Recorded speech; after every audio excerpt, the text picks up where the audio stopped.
बोलिए आई मात की जय। दीवान रोहितास जी महाराज की जय। आई माता जी ने जब आई पंथ की स्थापना करी और उसके मुखिया के रूप में गोविंदास जी को दीवान पद दे के और इस गादी पर बैठाया, तब उन्होंने आदेश दिया था कि धर्म सतत चलता रहना चाहिए। तो उन्होंने एक तो आदेश दिया था अमर टाँकी का, कि बडेर में टाँकी बजती रहनी चाहिए। मतलब लगातार कुछ न कुछ विकास, लगातार कुछ न कुछ नया निर्माण अपनी ज़िंदगी में, अपने क्षेत्र में, ताकि आदमी को विकास के प्रति एक जागरूकता रहे और एक लगन रहे। तब से लेके आज 19 पीढ़ी हो गई है। जो भी दीवान पद पर बैठे, जैसी उनकी परिस्थिति थी, जैसा उनका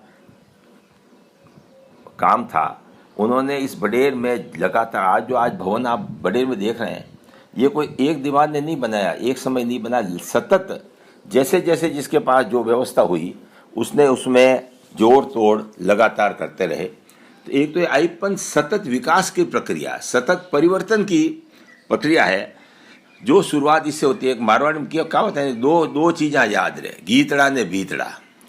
या तो जो गीत बनते हैं, गीत बने मोटा राज राज दीवान जी, मतलब शुरू से ही उन्होंने कहा कि दीवान जी मोटा राज रही है, कोई छोटे नहीं है। हम गीतों में गाए मारवाड़ बिलाड़ा रहा हेर या हाकड़ा पड़ गया, इतना पांडे रूप आएगी। मतलब एवरी टाइम पॉजिटिव विचार, उच्च विचार, कोई नेगेटिव नहीं कि दीवान जी मोटा राज रहा, बांडे कोई छः है न कोई पार।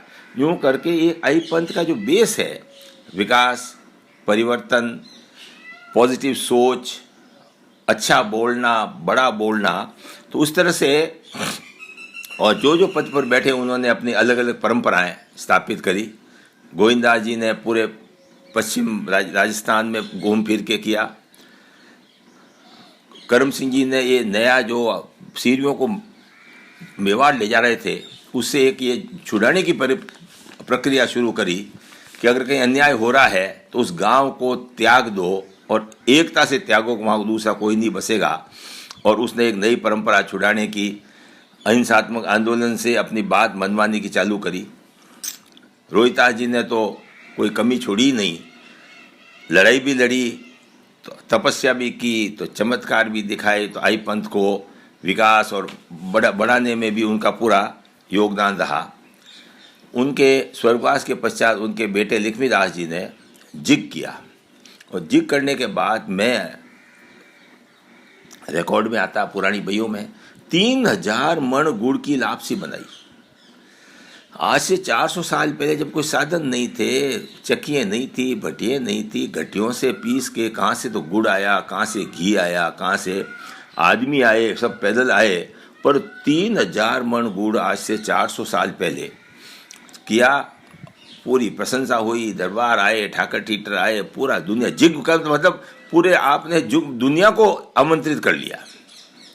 और उसके बाद वो दौरे पे निकले, और पूरे मारवाड़ का पूरे लवाजमे के साथ में 50 घोड़े, ऊंट, हाथी, रथ, बैलगाड़ियाँ, बैल, यूँ करके वो हर गांव में एक एक दिन रुकना और माताजी दीवान साहब का दर्शन देना, धर्म प्रवचन करना। यूँ कर सिर्फ दीवान साहब अपनी ज़िंदगी में एक बार मारवाड़ का दौरा कर पाते थे, बाकी तो जो यहाँ आता उनको दर्शन होते, या बाबा मंडली और बैल जाते तो प्रचार होता। तो एक ये दौरे की परिक्रमा लक्ष्मीदास जी ने शुरू की। उन्होंने दीवान साहब के, रोहितास जी के स्वर्गवास के पश्चात बाणगंगा में जो कुंड बना हुआ, उसके ऊपर छतरी का निर्माण कराया, आज भी विद्यमान है। कब पिछले बार जब 1979 में बाढ़ आई थी, तो उसका कुछ टुकड़ा टूटने जैसी स्थिति हो गई, नीचे से खाली हो गया था। मेरी माताजी राजकुमार बा ने पुनर्निर्माण करके उसको सारे को मजबूती दी। जो कुंड बना हुआ है आज बड़ा सा, जिसमें आज तो पानी कम पड़ गया, वो और जनाना कुंड, ये भी लक्ष्मीदास जी ने, हालांकि उनका कार्यकाल 6 वर्ष का ही रहा, पर उन्होंने 6 वर्ष के कार्यकाल में बाणगंगा को एक प्रसिद्ध तीर्थ के रूप में विकसित करा दिया। क्योंकि दीवान रोहितास जी वहाँ अंतिम संस्कार हुए, उन्होंने वहीं अपने समाधि ली, और ये कुंड की बना के और एक बाणगंगा को नया रूप दे के लक्ष्मीदास जी 6 वर्ष तक का राज करके और फिर वो स्वर्गवास सिधारे। तो कहने का मतलब ये है कि ये परंपरा ऐसी माता जी ने चलाई कि जो पद पे आया उन्होंने अपने हिसाब से अपने अपने कार्यकाल के हिसाब से निर्माण किया और बढ़ाते चले गए।